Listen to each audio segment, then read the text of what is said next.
श्री कृष्ण द्वारा गोकुल का वृत्तांत पूछे जाने पर उद्धव का उसे कहते हुए राधा की दशा का विशेष रूप से वर्णन करना। श्री नारायण कहते हैं, नारद, तदनंतर उद्धव यशोदा को प्रणाम कर उतावली के साथ हर्ष पूर्वक खरजूर कानन को बाएं करके यमुना तट पर गए। वहीं स्नान भोजन करके वे पुनः मथुरा को चल पड़े। वहां पहुंचकर एकांत में वट की छाया में बैठे हुए गोविंद को देखा। उस समय उद्धव शोक से दग्ध होने के कारण दुखी हो रो रहे थे। उनके नेत्रों से आंसू झर रहे थे। उद्धव को आया देखकर श्री कृष्ण का मन प्रफुल्लित हो गया। तब वे उद्धव से मुस्कुराते हुए बोले। श्री भगवान ने पूछा, उद्धव, आओ, कल्याण तो है ना? राधा जीवित है ना? विरह ताप से संतप्त हुई कल्याणमयी गोपियों का जीवन चल रहा है ना? ग्वाल बालों तथा गोवत्सों का मंगल है ना? पुत्र विरह से दुखी हुई मेरी माता यशोदा का क्या हाल है? बंधो, यह ठीक-ठीक बतलाओ कि तुम्हें देखकर मेरी माता ने क्या कहा, तुमने उसे क्या उत्तर दिया तथा उसने मेरे लिए क्या कहा है? क्या तुमने वह यमुना तट, वृंदावन नामक पुण्य वन, जन शून्य एवं शीतल मंद सुगंध पवन से व्याप्त परम रमणीय रास मंडल, कुंज कुटीरों से घिरा हुआ रमणीय क्रीड़ा सरोवर और जिन पर भंवरे मंडरा रहे थे, उन खिले हुए फूलों से परिपूर्ण पुष्प वाटिका देखी? क्या भांडीर वन में अत्यंत सघन छाया वाला एवं बालकों से संयुक्त वट वृक्ष तुम्हें दृष्टि गोचर हुआ? क्या गौओं के गोष्ठ, गोकुल और गो समुदाय देखने को मिला? यदि राधा जीवित है तो तुम्हारे द्वारा देखे जाने पर उसने मेरे लिए क्या संदेशा दिया है? बंधो, वह सारा समाचार मुझे बताओ, क्योंकि मेरा मन स्थिर नहीं है। सभी गोपिकाओं ने क्या कहा है? ग्वाल बालों ने कौन सी बात कही है? मेरे पिता किसी अवस्था वाले वृद्ध गोपों ने क्या संदेश दिया है? तात, बलदेव की माता सती रोहिणी ने क्या कहा है? तथा दूसरी प्रिय बंधुओं की पत्नियों ने कौन सी बात कही है? तुम्हें भोजन क्या मिला था? माता यशोदा तथा राधा ने कौन सी अपूर्व वस्तु उपहार में दी है? उन्होंने किस ढंग से बातचीत की है और उनके वचन कैसे मधुर थे? उद्धव, गोपों गोपियों, शिशुओं, राधा और मेरी माता का मेरे प्रति कैसा प्रेम है? क्या मेरी माता मुझे स्मरण करती है? क्या रोहिणी मुझे याद करती है? क्या मेरे प्रेम विरह से व्याकुल हुई मेरी राधा को मेरा स्मरण रहता है? क्या गोपियों, गोपों और ग्वाल बालों को मेरी याद आती है? क्या मेरे न रहने पर भी ग्वाल बाल भांडीर वन में वट वृक्ष के नीचे क्रीड़ा करते हैं, जहां ब्राह्मण पत्नियों द्वारा दिए गए अमृतोपम अन्न का मैंने नारियों और बालकों के साथ भोग लगाया था? उस अभीष्ट स्थान को तुमने देखा है? इंद्र याग स्थल, श्रेष्ठ गोवर्धन तथा जहां ब्रह्मा ने गौओं का अपहरण किया था, उस उत्तम स्थान को देखा है ना?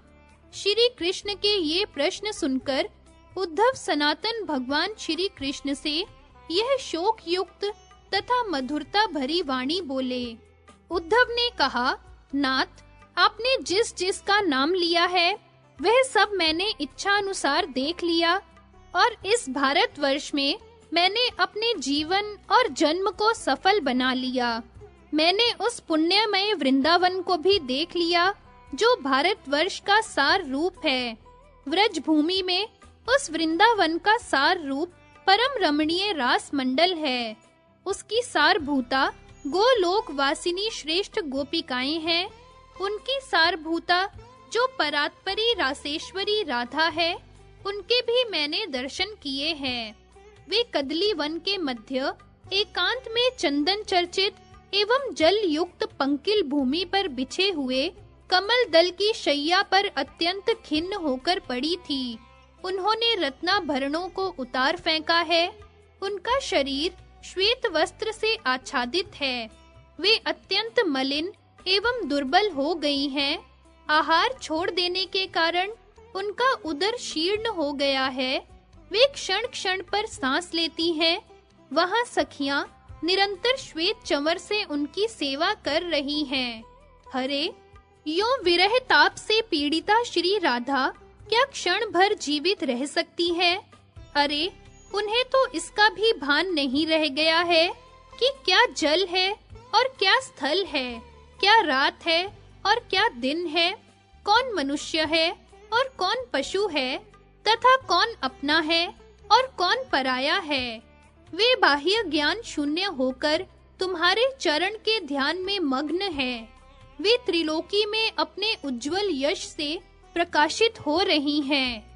उनकी मृत्यु भी कीर्ति दायिनी है, परंतु जगन्नाथ अज्ञानी चोर डाकू भी इस प्रकार स्त्री हत्या करना नहीं चाहते। अतः तुम शीघ्र ही अभीष्ट कदली वन को जाओ, क्योंकि राधा से बढ़कर भक्त न कोई हुआ है और न होगा। वे सब तरह से पीड़ित होकर अनाथ हो गई हैं। वसंत ऋतु, किरणधारी चंद्रमा और सुगंधित वायु उनके लिए दाहकारक हो गए हैं। तपाए हुए सुवर्ण के समान उनकी चमकीली कांति इस समय कज्जल की तरह श्याम हो गई है और उनके केश सुवर्ण के से भूरे हो गए हैं।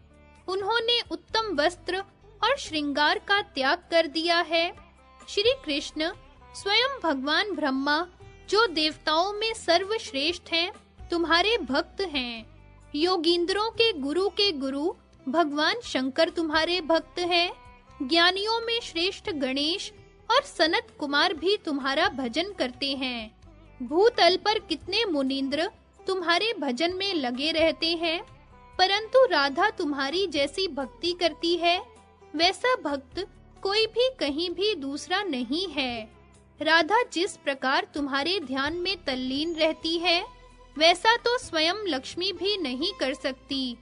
महाभाग, मैंने राधा के सामने श्री हरि आएंगे यों स्वीकार कर लिया है, अतः तुम शीघ्र ही वहां जाओ और मेरा वचन सार्थक करो। उद्धव की बात सुनकर माधव ठठाकर हंस पड़े और वेदोक्त हितकारक एवं उत्तम सत्यव्रत का वर्णन करते हुए बोले, श्री भगवान ने कहा, उद्धव, मैं तुम्हारे द्वारा अंगीकार किए गए वचन को अवश्य सफल करूंगा। मैं स्वप्न में माता यशोदा के तथा गोपियों के निकट जाऊंगा। यह सुनकर महायशस्वी उद्धव अपने घर चले गए और श्री कृष्ण स्वप्न में विरहकुल गोकुल में जा पहुँचे। वहां उन्होंने स्वप्न में राधा को भली भांति आश्वासन देकर परम दुर्लभ ज्ञान प्रदान किया। क्रीड़ा करके उन गोपिकाओं को यथोचित रूप से संतुष्ट किया। नींद में पड़ी हुई माता यशोदा का स्तन पान करके उन्हें ढाढ़स बंधाया तथा गोपों और ग्वाल बालों को समझा बुझाकर वे पुनः वहां से चल दिए। का आगमन और वसुदेव जी से पुत्रों के उपनयन के लिए कहना, उसी प्रसंग में मुनियों और देवताओं का आना, वसुदेव जी द्वारा उनका सत्कार और गणेश का अग्र पूजन। श्री नारायण कहते हैं, नारद, इसी समय तपस्वी गर्ग जी, जो सदा संयम में तत्पर रहने वाले और यदुवंशियों के कुल पुरोहित थे, वसुदेव जी के आश्रम पर पधारे। उनके सिर पर जटा थी तथा हाथ में दंड और छत्र सुशोभित थे। वे शुक्ल यज्ञोपवीत धारण किए हुए थे। उनके दांत और वस्त्र श्वेत थे तथा वे ब्रह्म तेज से उद्दीप्त हो रहे थे। उन्हें आया देख वसुदेव और देवकी ने सहसा उठकर भक्ति पूर्वक प्रणाम किया और बैठने के लिए रत्न सिंहासन दिया। फिर मधुपर्क, कामधेनु और अग्नि शुद्ध वस्त्र प्रदान करके चंदन और पुष्पमाला द्वारा उनकी भक्ति भाव सहित पूजा की। इसके बाद यत्न पूर्वक उन्हें मिष्ठान, उत्तम अन्न और मधुर पिष्टक का भोजन कराया और सुवासित पान का बीड़ा दिया। तदनंतर गर्ग जी ने बलदेव सहित श्री कृष्ण को देखकर उन्हें मन ही मन प्रणाम किया और पतिव्रता देवकी तथा वसुदेव जी से कहा। गर्ग जी बोले, वसुदेव, जरा बलराम सहित अपने शुद्धाचारी एवं श्रेष्ठ पुत्र श्री कृष्ण की ओर तो देखो। अब इनकी अवस्था उपनयन संस्कार के योग्य हो गई है, अतः मेरी इस बात पर ध्यान दो। वसुदेव जी ने कहा, गुरु, आप यदुवंशियों के पूज्य देव हैं, अतः उपनयन के योग्य ऐसा शुद्ध एवं शुभ मुहूर्त नियत कीजिए जो सत्पुरुषों के लिए भी प्रशंसनीय हो। गर्ग जी बोले, वसुतुल्य वसुदेव, परसों वह शुभ मुहूर्त है। उस दिन चंद्रमा और तारा अनुकूल है। वह दिन सत्पुरुषों को भी मान्य है, अतः उसी मुहूर्त में तुम उपनयन संस्कार कर सकते हो। इसके लिए यत्न पूर्वक सभी सामग्री एकत्रित करो और सभी भाई बंधुओं को निमंत्रण पत्र भी भेज दो। गर्ग जी के वचन सुनकर वसुपम वसुदेव जी ने सभी जाति बंधुओं के पास मंगल पत्रिका भेज दी। फिर दूध, दही, घी, मधु और गुड़ की छोटी-छोटी मनोहर नदियां तैयार कराईं और नाना प्रकार के उपहारों की राशि तथा मणि, रत्न, सुवर्ण, मुक्ता, माणिक्य, हीरे, अनेक तरह के आभूषण और वस्त्रों की ढेरियां लगवा दी। इधर भक्त वत्सल श्री कृष्ण ने भी भक्ति पूर्वक देवगणों, मुनींद्रों, श्रेष्ठ सिद्धों और भक्तों का मन ही मन स्मरण किया। तदनंतर उस शुभ दिन के प्राप्त होने पर वे सभी उपस्थित हुए। मुनि श्रेष्ठ, बांधव, बहुत से नरेश, देव कन्याएं, नाग कन्याएं, राजकुमारियां, विद्याधरियां और बाजा बजाने वाले गंधर्व भी आए। ब्राह्मण, भिक्षुक, भट्ट, यति, ब्रह्मचारी, सन्यासी, अवधूत और योगी लोग भी पधारे। उस शुभ कर्म में स्त्रियों के भाई बंधु, अपने बंधुओं का समुदाय, नाना का तथा उनके बंधुओं का कुटुंब, ये सभी सम्मिलित हुए। फिर भीष्म, द्रोण, कर्ण, अश्वत्थामा, द्विजवर कृपाचार्य, पत्नी और पुत्रों सहित धृतराष्ट्र, हर्ष और शोक में भरी हुई पुत्रों सहित विधवा कुंती तथा विभिन्न देशों में उत्पन्न हुए योग्य राजा और राजकुमार भी आए। नारद, अत्रि, वशिष्ठ, चैवन, महातपस्वी भरद्वाज, याज्ञवल्क्य, भीम, गार्ग्य, महातपस्वी गर्ग, वत्स, पुत्र सहित धर्म, जैगीशव्य, पराशर, पुलह, पुलस्त्य, अगस्त्य, सौभरी, सनक, सनंदन, तीसरे सनातन, भगवान सनत कुमार, बोढ़ू, पंचशिक, दुर्वासा, अंगिरा, व्यास, व्यासनंदन शुकदेव, कृषिक, कौशिक, परशुराम, ऋष्यशृंग, विभांडक, श्रृंगी, वामदेव, गुण के सागर गौतम, कृतु, यति, आरुणि, शुक्राचार्य, बृहस्पति, अष्टावक्र, वामन, पारिभद्र, वाल्मीकि, पैल, वैशंपायन, प्रचेता, पुरुजित, भृगु, मरीचि,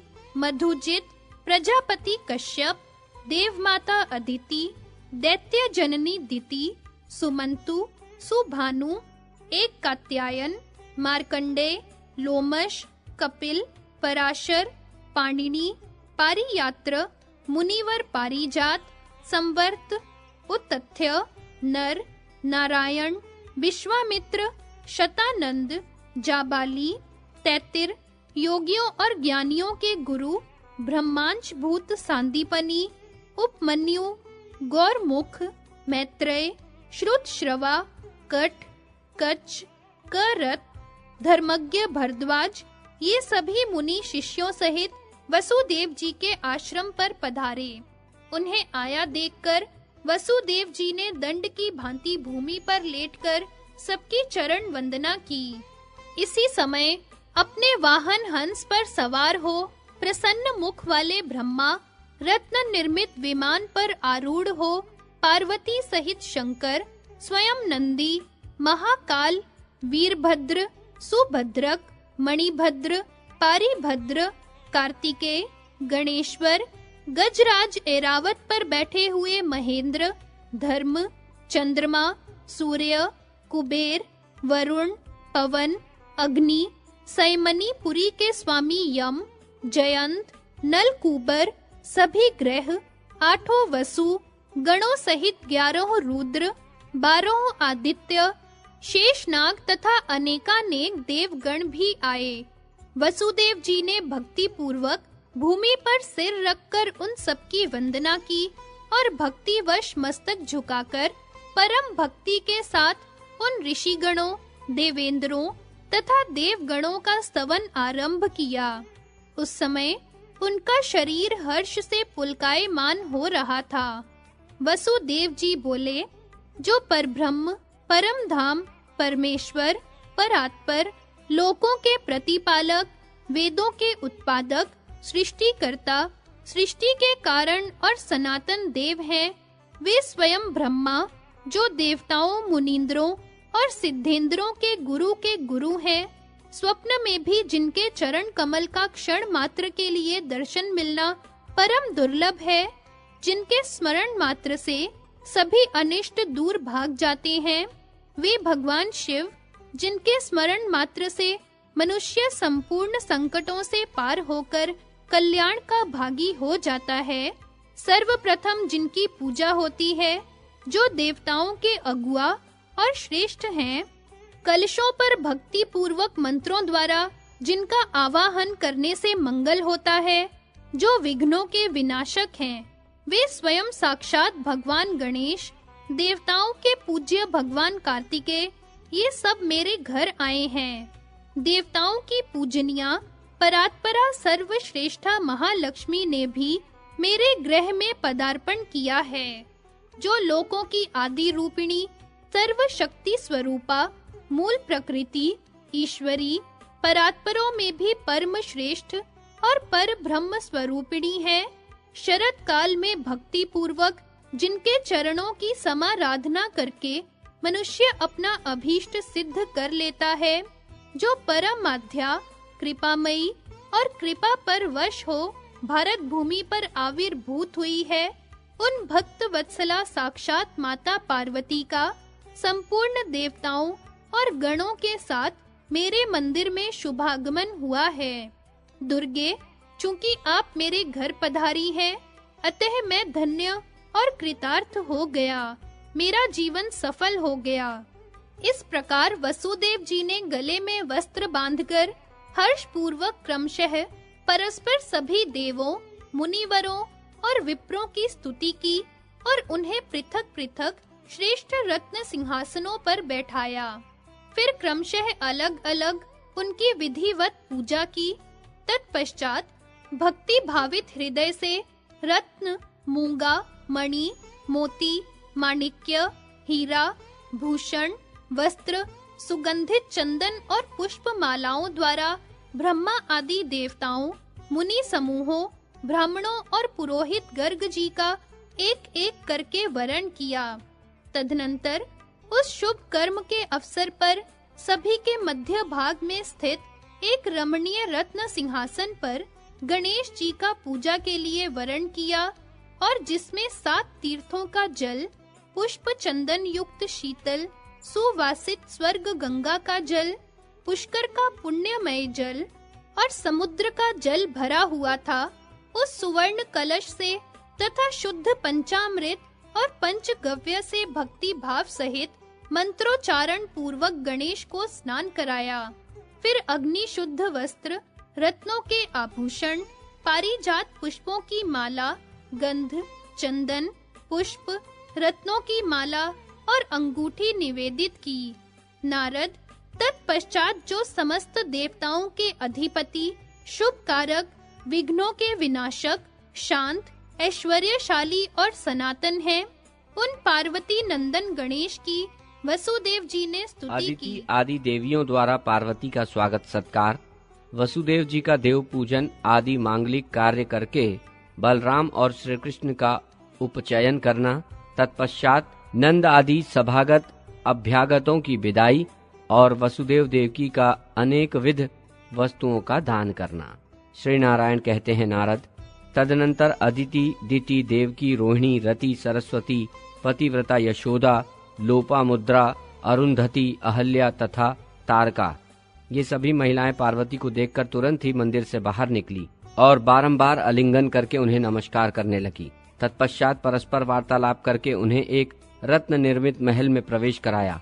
वहां उन परमेश्वरी को रमणीय रत्न सिंहासन पर बिठाया गया और वस्त्र, रत्नों के आभूषणों तथा पुष्प मालाओं से उनकी पूजा की गई। तत्पश्चात देवकी ने भक्ति पूर्वक उनके चरण कमलों में इंद्र द्वारा लाया गया पारिजात का मनोहर पुष्प निवेदन किया। फिर मांग में सिंदूर, बेंदी और ललाट पर चंदन का बिंदु लगाकर उन दोनों बिंदुओं के चारों ओर कस्तूरी और कुमकुम आदि का लेप किया। तत्पश्चात मिष्ठान भोजन कराया, सुवासित शीतल जल पीने को दिया और कपूर आदि से सुवासित सुंदर एवं श्रेष्ठ पान का बीड़ा समर्पित किया।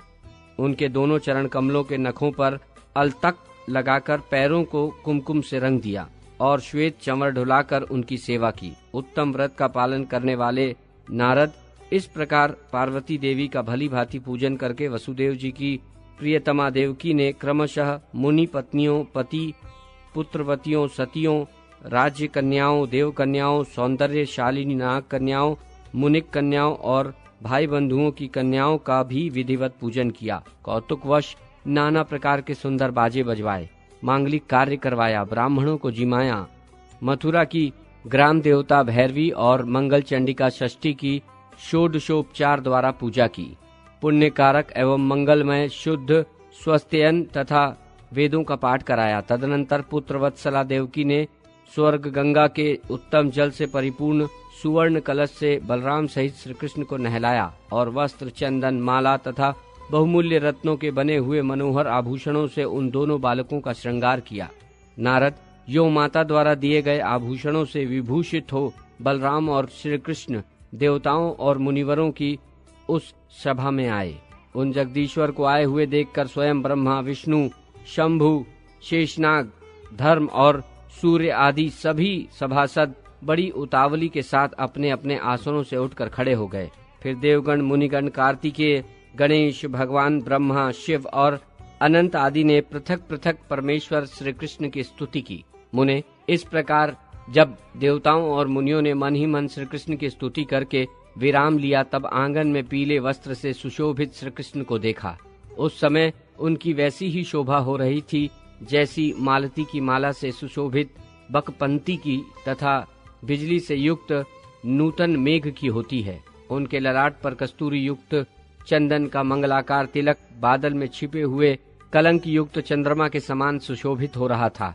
उनके दो भुजाएं थी। उन राधाकांत का शरीर श्याम, कमनीय और मनोहर था। उनके प्रसन्न मुख पर मंद मुस्कान की छटा थी। वे भक्तानुग्रह मूर्ति तथा रत्नों के बाजूबंद कंगन और करधनी से सुशोभित थे और बलराम सहित पिता की गोद में विराज रहे थे। तदनंतर मनोरम शुभ लग्न के आने पर जब भी लग्नेश उच्च स्थान में स्थित था, उस पर सौम्य ग्रहों की दृष्टि पड़ रही थी। केवल सदग्रह ही उसे देख रहे थे तथा वो असद ग्रहों की दृष्टि से परे था। ऐसे मंगल काल में देवताओं और ब्राह्मणों की आज्ञा से वसुदेव जी ने स्वस्ति वाचन पूर्वक शुभ कर्म आरंभ किया। उस समय उन्होंने ब्राह्मण को आदर सहित 100 मोहरें दान देकर देवगण, मुनिगण, पुरोहित, गर्ग जी, गणेश, सूर्य, अग्नि, शंकर और पार्वती को नमस्कार किया। फिर उस देव समाज में 6 प्रधान देवताओं की भक्ति पूर्वक अक्षत सहित षोडोपचार द्वारा पूजा करके वेद मंत्रोच्चारण पूर्वक पुत्र का अधिवासन किया। फिर अनेकानेक देवता, दिक्पालों और नवग्रहों का भली भांति पूजन करके 16 मातृकाओं को भक्ति पूर्वक पंचोपचार समर्पित किया। घी से 7 बार वसुधरा दिया। पुनः चेदी राज वसु का पूजन नमस्कार करके वे आगे बढ़े और वृद्धि श्राद्ध को समाप्त करके जो कुछ अन्य देव संबंधी कार्य थे उसे संपन्न किया। इसके बाद वेदोक्त यज्ञ करके हर्षपूर्वक अग्रज बलदेव और परमात्मा श्री कृष्ण को यज्ञ सूत्र पहनाया। मुनिवर सांदीपनी ने उन दोनों को गायत्री मंत्र प्रदान किया। पहले पहल पार्वती ने बड़े आदर के साथ बहुमूल्य रत्न द्वारा निर्मित पात्र में रखे हुए मोती, माणिक्य और हीरों को भिक्षा रूप में समर्पित किया।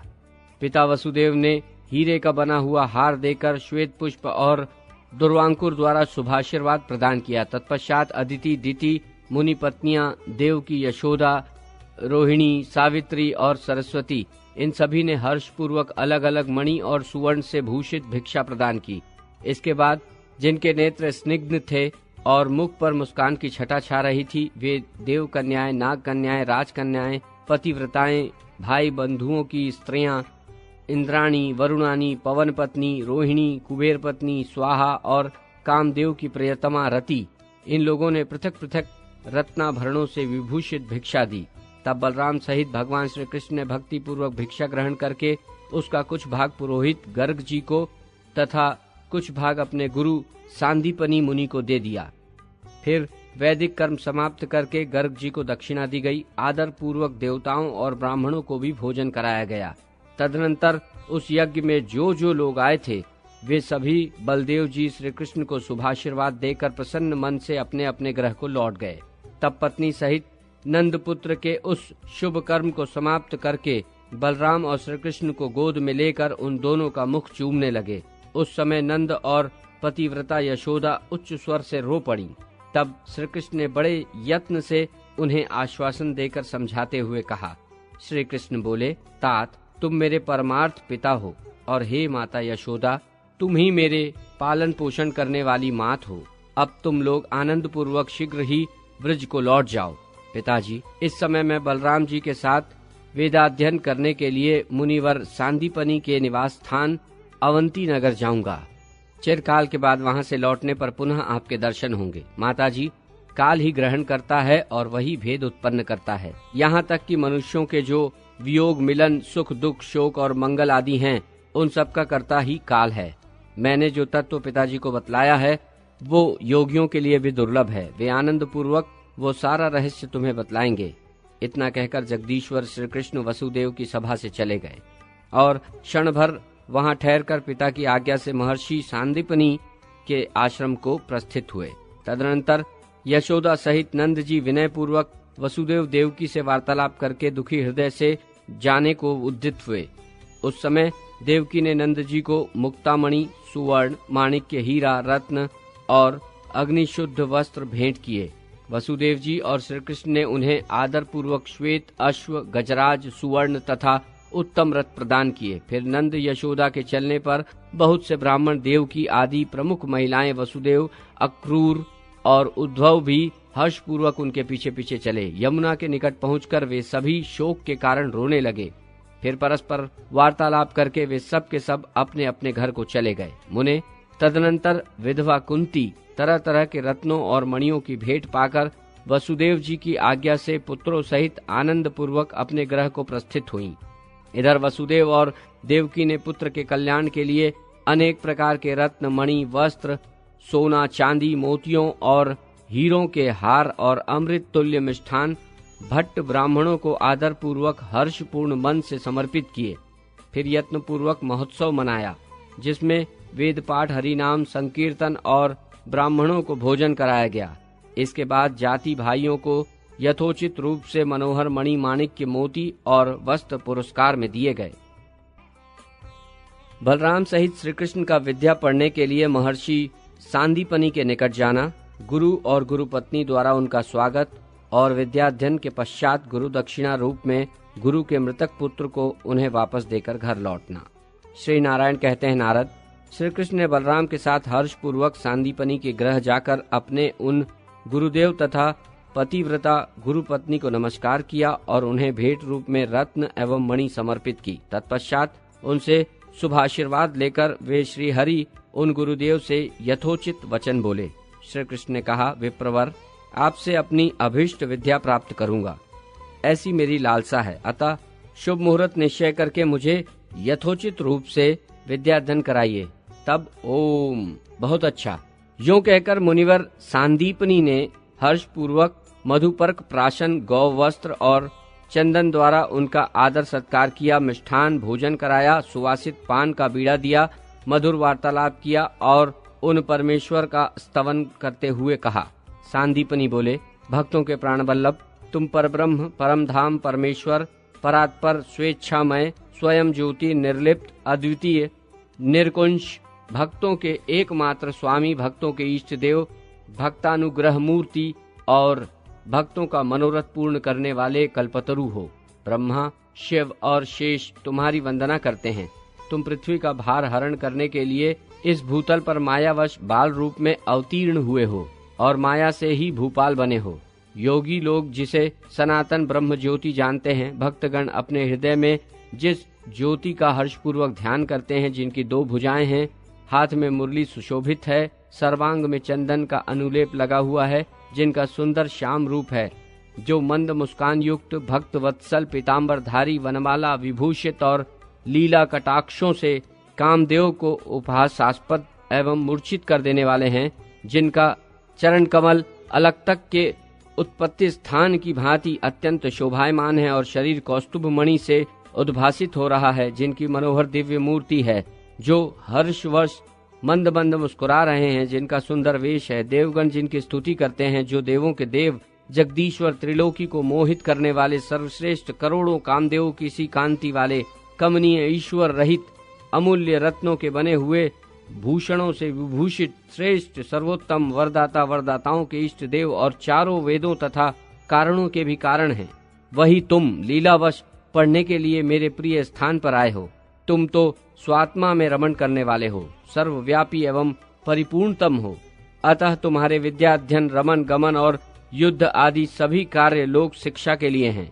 तत्पश्चात गुरुपत्नी बोली, प्रभु, आज मेरा जन्म, जीवन, पतिव्रत्य तथा तपोवन का वास सफल हो गया। मैंने जिस हाथ से तुम्हें इच्छित अन्न प्रदान किया है, वो मेरा दाहिना हाथ सफल हो गया। जो आश्रम तीर्थ पाद भगवान के चरण से चिन्हित है, वो तीर्थ से भी बढ़कर है। उनकी चरण रज से गृह पावन और आंगन उत्तम हो जाते हैं। तुम्हारा चरण कमल हम दोनों के जन्म मरण का निवारक है, क्योंकि दुख, शोक, भोग, रोग, जन्म, कर्म, भूख, प्यास आदि तभी तक कष्टप्रद होते हैं जब तक तुम्हारे चरण कमल का दर्शन और भजन नहीं होता। हे भगवान, तुम काल के भी काल, सृष्टिकर्ता ब्रह्मा और संहार कारक शिव के भी ईश्वर तथा माया मोह के विनाशक हो। कृपानाथ, मुझ पर कृपा करो। इतना कहते कहते गुरुपत्नी के नेत्रों में अश्रु छलक आए। वे पुनः श्री कृष्ण को अपनी गोद में लेकर प्रेम पूर्वक देवकी की तरह अपना स्तन पिलाने लगी। श्री कृष्ण ने कहा, माता, तुम मुझ बालक की स्तुति कैसे कर रही हो, क्योंकि मैं तो तुम्हारा दूध मुंहा बच्चा हूँ। अच्छा, अब तुम इस प्राकृतिक मिथ्या नश्वर शरीर को त्याग कर और जन्म, मृत्यु एवं बुढ़ापे का हरण करने वाले निर्मल देह को धारण करके अपने पतिदेव के साथ अभिष्ट गोलोक में जाओ। यूं कहकर श्री कृष्ण ने 1 ही महीने में परम भक्ति के साथ मुनिवर सांदीपनी से चारों वेदों का अध्ययन करके पूर्व काल में मरे हुए उनके पुत्र को वापस लाकर उन्हें समर्पित कर दिया। फिर लाखों लाखों मणि, रत्न, हीरे, मोती, माणिक्य, त्रैलोक्य दुर्लभ वस्त्र, आहार, हार, अंगूठियां और सोने की मोहरें दक्षिणा में दी। तत्पश्चात स्त्री के सर्वांग में पहनने योग्य अमूल्य रत्नों के बने हुए आभूषण और अग्निशुद्ध श्रेष्ठ वस्त्र गुरुपत्नी को प्रदान किए। तदनंतर मुनि वो सब सामान अपने पुत्र को देकर स्वयं पत्नी के साथ अमूल्य रत्न निर्मित रथ पर सवार हो उत्तम गोलोक को चले गए। उस अद्भुत दृश्य को देखकर श्री कृष्ण हर्ष पूर्वक अपने गृह को लौट आए। नारद, इस प्रकार ब्रह्मांड देव भगवान श्री कृष्ण के चरित्र को श्रवण करो।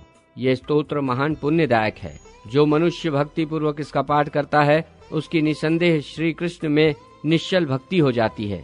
इसके प्रभाव से कीर्तिहीन परम यशस्वी और मूर्ख पंडित हो जाता है। ये उस लोक में सुख भोग कर अंत में श्री हरि के पद को प्राप्त होता है। वहाँ उसे नित्य श्री हरि की दास्ता सुलभ रहती है। इसमें द्वारकापुरी का निर्माण, उसे देखने के लिए देवताओं और मुनियों का आना और उग्रसेन का राज्याभिषेक। श्री नारायण कहते हैं, नारद, तदनंतर सर्वव्यापी श्री हरि ने बलराम के साथ मथुरापुरी में आकर पिता को प्रणाम किया और वटवृक्ष के नीचे बैठकर आदर सहित गरुड़, क्षार सागर और विश्वकर्मा का स्मरण किया। वहां उन्होंने गोप वेश का परित्याग करके राजसी वेश धारण कर लिया। इसी बीच करोड़ों सूर्यों के समान प्रकाशमान श्रेष्ठ सुदर्शन चक्र स्वयं ही कृष्ण के पास आ गया। वो उत्तम अस्त्र श्री हरि के सदृश तेजस्वी शत्रुनाशक अमोघ अस्त्रों में श्रेष्ठ और परमोत्कृष्ट था। इसके बाद रत्न निर्मित विमान को आगे करके गरुड़ शिष्य सहित विश्वकर्मा तथा कांपता हुआ समुद्र श्रीहरि के सन्निकट आए। उन सब लोगों ने भक्ति पूर्वक सिर झुकाकर श्रीहरि को प्रणाम किया। तब सर्वव्यापी भगवान क्रमशः उनसे आदर सहित मुस्कुराते हुए बोले। श्री कृष्ण ने कहा, हे महाभाग समुद्र, मैं नगर निर्माण करना चाहता हूँ, अतः उसके लिए तुम मुझे 100 योजन विस्तृत भूमि दो। पीछे वो भूमि मैं तुम्हें अवश्य ही लौटा दूंगा। हे विश्वकर्मा, उस स्थान पर तुम एक ऐसा नगर निर्माण करो जो तीनों लोकों में दुर्लभ हो, सबके लिए रमणीय हो, स्त्रियों के मन को हरण करने वाला हो, भक्तों के लिए वांछनीय हो, वैकुंठ के समान परमोत्कृष्ट हो, समस्त स्वर्गों से परे और सबके लिए अभिष्ट हो। आकाशचारियों में श्रेष्ठ महाभाग गरुड़ जब तक विश्वकर्मा द्वारकापुरी का निर्माण करते हैं तब तक तुम रात दिन इनके पास स्थित रहो। चक्र श्रेष्ठ सुदर्शन, तुम दिन रात मेरे पार्श्व में वर्तमान रहो। मुने, तब चक्र के अतिरिक्त और सभी लोग ओम बहुत अच्छा यूं कहकर चले गए। महाभाग, इधर श्री कृष्ण ने नगर में आकर कंस के पिता महाबली एवं सर्वोत्तम उग्रसेन को क्षत्रियों और सत्पुरुषों का भी राजा बना दिया। फिर युक्ति पूर्वक जरासंध को जीतकर काल यवन को मरवा डाला। इसके बाद नगर निर्माण का क्रम चालू किया। श्री भगवान ने कहा, विश्वकर्मन, तुम पद्मराग मरकत सर्वश्रेष्ठ इंद्रनील मनोहर पारिभद्र पलंक श्यमंतक गंधक गालिम चंद्रकांत सूर्यकांत स्फटिक की रची हुई पुतलियों, पीली शाम श्वेत और नीली मणियों, दाडिमी बीज के सदृश पीली गोरोचना, पद्म बीज के सदृश नीले कमल से रंग वाली, कंजल के से आकार वाली उज्जवल परिष्कृत श्वेत चंपक से सदृश कांतिमयी तपाए हुए स्वर्ण की सी चमकीली, स्वर्ण के मूल्य से 100 गुनी अधिक मूल्य वाली थोड़ी थोड़ी लाल परम सुंदर वजनदार सर्वोत्तम और पूजनीय उत्तम मणियों द्वारा वास्तुशास्त्र के विधानुसार यथा योग्य घटा बढ़ाकर एक ऐसे मनोवांछित परम मनोहर नगर की रचना करो जो 100 योजन के विस्तार वाला हो। जब तक तुम नगर का निर्माण करोगे तब तक यक्षगण हिमालय से रात दिन मणियों को लाते रहेंगे। कुबेर की प्रेरणा से आए हुए 7 लाख यक्ष, शंकर द्वारा भेजे हुए 1 लाख बेताल और 1 लाख कुष्मांड तथा गिरिराज नंदिनी द्वारा नियुक्त किए हुए दानव और ब्रह्म राक्षस तुम्हारे सहायक बने रहेंगे।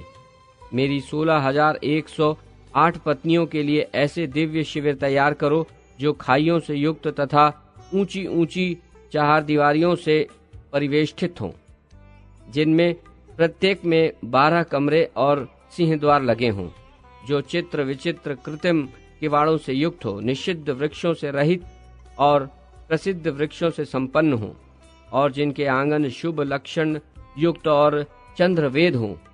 इसी प्रकार यदुवंशियों और नौकरों के लिए भी दिव्य आश्रम बनाओ। भूपाल उग्रसेन का भवन सर्व प्रसिद्ध तथा मेरे पिता वसुदेव जी का आश्रम सर्वतोभद्र होना चाहिए। अब विश्वकर्मा बोले, जगत गुरु, वे प्रशस्त वृक्ष कौन कौन से हैं और कौन से निषिद्ध हैं तथा अशुभ शुभ प्रदान करने वाले कौन हैं, उन सब का परिचय दीजिए। प्रभु, साथ ही ये भी बतलाइए कि किन की अस्थि पड़ने से शिविर शुभ और किन की अस्थि से अशुभ होता है। शिविर की किस दिशा में जल मंगलकारक और किस दिशा में अमांगलिक होता है, और वृक्ष कौन सा किस दिशा में कल्याणप्रद होता है। सूरेश्वर, ग्रहों तथा आंगनों का विस्तार कितना होना चाहिए, किस दिशा में पुष्पोद्यान मंगलप्रद होता है। सुरेश्वर, परकोटों, खाइयों, दरवाजों, ग्रहों और 4 दीवारों का क्या प्रमाण है। प्रभु, शिविर निर्माण में किस किस वृक्ष की लकड़ी प्रशस्त मानी गई है और किन वृक्षों काष्ठ अमंगलमय जाने जाते हैं, ये सब मुझे बतलाने की कृपा कीजिए। श्री भगवान ने कहा, देव शिल्पिन, गृहस्थों के आश्रम में नारियल का वृक्ष धन प्रदान करने वाला होता है। वही वृक्ष यदि शिविर के ईशान कोण अथवा पूर्व दिशा में हो तो वो पुत्रप्रद होता है। वह मनोहर वृक्षराज सर्वत्र मंगल का दाता होता है। यदि पूर्व दिशा में आम का वृक्ष हो तो वो मनुष्यों को संपत्ति प्रदान करता है और सर्वत्र शुभदायक होता है। बेल, कटहल, जम्बीरी, नींबू तथा बेर के वृक्ष पूर्व दिशा में संतानदायक, दक्षिण में धनदाता और सर्वत्र संपत्ति प्रद होते हैं। इनसे गृहस्थ की उन्नति होती है। जामुन, अनार, केला तथा आंवला के वृक्ष पूर्व में बंधुप्रद तथा दक्षिण में मित्र की वृद्धि करने वाले होते हैं और सर्वत्र शुभदायक होते हैं। सुवाक दक्षिण में धनपुत्र शुभप्रद, पश्चिम में हर्षदायक और ईशान कोण में तथा सर्वत्र सुखद होता है। भूतल पर चंपा का वृक्ष शुद्ध तथा सर्वत्र मंगलकारक होता है। लौकी, कुमड़ा, आयाम्बू, पलाश, खजूर और करकटी के वृक्ष शिशिर में मंगलप्रद होते हैं। विश्वकर्मन, बेल और बैंगन के पौधे भी शुभकारक होते हैं। सारी फलवती लताएं निश्चय ही सर्वत्र शुभदायिनी होती हैं। शिल्पिन, इस प्रकार प्रशस्त वृक्षों का वर्णन कर दिया गया। अब निषिद्ध का वर्णन सुनो। नगर अथवा शिविर में वन्य वृक्ष का रहना निषिद्ध है। शिविर में वट वृक्ष का रहना ठीक नहीं है, क्योंकि उससे सदा चोरों का भय रहता है, किंतु नगरों में उसका रहना उत्तम है, क्योंकि उसके दर्शन से पुण्य प्राप्त होता है। नगर, गांव और शिशिर में शेमल के वृक्ष रहना सर्वथा निषिद्ध है। वह सदा राजाओं को दुख देता रहता है। हे देवशिल्पी, इमली का वृक्ष नगरों और गांवों में जो प्रशस्त है, परंतु शिविर में उसका रहना ठीक नहीं है। वो विद्या बुद्धि का विनाशक तथा सदा दुखदायक होता है। उससे निश्चय ही प्रजा और धन की हानि होती है। अतः विद्वान को उचित है कि यत्न पूर्वक उसका परित्याग कर दे। खजूर और कांटेदार वृक्ष भी शिविर में नहीं होने चाहिए, क्योंकि वे विद्या और बुद्धि को नष्ट करने वाले होते हैं। अतः उनसे दूर ही रहना चाहिए। गांव और नगरों में चना आदि अन्नों के पेड़ मंगलप्रद होते हैं। गांव, नगर तथा शिविर में गन्ने का वृक्ष सदा शुभदायक होता है। अशोक, शिरीष और कदम्ब शुभप्रद होते हैं। हल्दी, अदरक, हरितिकी और आमल की ये गांव तथा नगरों में सदा शुभदायिनी एवं कल्याणकारिणी होते हैं। वास्तु भूमि में स्थापन करने वालों के लिए गज की अस्थि शुभदायिनी और उच्चैश्रवा के वंशज घोड़ों की हड्डी कल्याणकारी होती है। उनके अतिरिक्त अन्य पशुओं की अस्थि शुभकारक नहीं होती, वो विनाश का कारण होती है। वानरों, मनुष्यों, गधों, गौवों, कुत्तों, शियारों और बिलाओं की हड्डी अमंगल कारिणी होती है। शिविर के पूर्व, पश्चिम, उत्तर और ईशान कोण में जल का रहना उत्तम है। इनके अतिरिक्त अन्य दिशाओं में अशुभ होता है। शिल्पिन, बुद्धिमान पुरुष को चाहिए कि जिसकी लंबाई चौड़ाई समान हो ऐसा घर न बनावे, क्योंकि चौकोर ग्रह में वास करना गृहस्थों के लिए धन का नाशक होता है। धन की परिमिति लंबाई चौड़ाई में पृथक पृथक दोगा भाग देने से यदि शेष शून्य रहित हो तो शुभ, अन्यथा शून्य शेष आने पर घर मनुष्यों के लिए शून्यप्रद होता है। ग्रहों की चौड़ाई में पश्चिम से 2 हाथ पूर्व और लंबाई में दक्षिण से 3 हाथ घटकर घर का तथा परकोटे का द्वार रखना शुभदायक होता है। मध्य भाग में दरवाजा नहीं होना चाहिए, क्योंकि वह कुछ कम वेश में ही रखने पर शुभकारक होता है। चौकोर घर चंद्रवेद होने पर मंगलप्रद होता है, परंतु मंगलप्रद ग्रह भी सूर्यवेद होने पर अमंगल कारक हो जाता है। उसी प्रकार सूर्यवेद आंगन भी अमंगल कारक होता है। घर के भीतर लगाई हुई तुलसी मनुष्यों के लिए कल्याणकारिणी, धन पुत्र प्रदान करने वाली, पुण्यदायिनी तथा हरि भक्ति देने वाली होती है। प्रातःकाल तुलसी का दर्शन करने से सुवर्ण दान का फल प्राप्त होता है। मकान के पूर्व और दक्षिण भाग में मालती, जूही, कुंद, माधवी, केतकी, नारेश्वर, मल्लिका, कांचन, मौलसिरी और शुभदायिनी, अपराजिता इन पुष्पों का उद्यान शुभद होता है। इसमें तनिक भी संशय नहीं है। गृहस्थ को 16 हाथ से ऊंचा ग्रह नहीं बनवाना चाहिए। इसी तरह 20 हाथ ऊंचा परकोटा भी शुभप्रद नहीं होता। बुद्धिमान पुरुष को घर के समीप एक गांव के बीच बढ़ई, तेली और सोनार को नहीं बसाना चाहिए, किंतु मकान के पास पड़ोस में ब्राह्मण, क्षत्रिय, वैश्य, सतशूद्र, ज्योतिषी, भाट, वैद्य और पुष्पकार को अवश्य रहने देना चाहिए। शिविर के चारों ओर 100 हाथ लंबी और 10 हाथ गहरी खाई प्रशस्त मानी जाती है। उस खाई का दरवाजा भी ऐसा संकेत युक्त होना चाहिए जो शत्रु के लिए अगम्य हो, परंतु मित्र सुखपूर्वक आ जा सके। भवन निर्माण में सेमेल, इमली, हिंताल, नीम, सिंधुवार, गूलर, धतुरा, बरगद और रेण, इनके अतिरिक्त अन्य वृक्षों की लकड़ी काम में लानी चाहिए। वस्तु बुद्धिमान को लकड़ी, वज्रहस्त तथा शीला आदि का उपयोग न करना ही उचित है, क्योंकि ये स्त्री, पुत्र और धन के नाशक होते हैं। ऐसा कमल जन्मा ब्रह्मा का कथन है। वत्स, ये सब मैंने लोक शिक्षा के लिए कहा है। अब तुम सुखपूर्वक जाओ और बिना काष्ठ के ही पुरी का निर्माण करो, क्योंकि उसके लिए यही शुभ मुहूर्त है। तब विश्वकर्मा गरुड़ के साथ श्रीहरि को नमस्कार करके वहां से चल दिए और समुद्र तट पर मनोहर वटवृक्ष के नीचे आकर उन्होंने गरुड़ के साथ वहां रात्रि में शयन किया। मुने, स्वप्न में गरुड़ को वो रमणीय द्वारकापुरी दिखाई पड़ी। परमात्मा श्री कृष्ण ने विश्वकर्मा से जो कुछ कहा था, वे सारे के सारे लक्षण उन्हें इस नगर में दृष्टिगोचर हुए। स्वप्न में वे सभी कारीगर विश्वकर्मा की और दूसरे बलवान गरुड़ पक्षी गरुड़ की हंसी उड़ा रहे थे। जागने पर उस पुरी को देखकर गरुड़ और विश्वकर्मा लज्जित हो गए। वो द्वारकापुरी अत्यंत रमणीय थी और 100 योजन में उसका विस्तार था। वो ब्रह्मा आदि देवताओं की पुरियों को पराभूत करके सुशोभित हो रही थी। उसमें रत्नों की कारीगरी की गई थी, जिसके कारण उसके तेज से सूर्य ढक गए थे। श्री नारायण जी कहते हैं, नारद, इसी समय ब्रह्मा, हर, पार्वती, अनंत, धर्म, सूर्य, अग्नि, कुबेर, वरुण, वायु, यम, महेंद्र, चंद्र, रुद्र, आदित्य, वसु, दैत्य, गंधर्व, किन्नर आदि सब द्वारकापुरी देखने आए। आकाश दर्शनार्थियों के विमानों से छा गया। सबने मनोहर रत्नमयी शोभा युक्त दिव्य द्वारका को देखा। वहां भगवान के स्मरण करते ही वासुदेव, देवकी, उग्रसेन, पांडवगण, नंद, यशोदा, गोप गोपी, विभिन्न देशों के राजा, सन्यासी, यति, अवधूत और ब्रह्मचारी आ गए।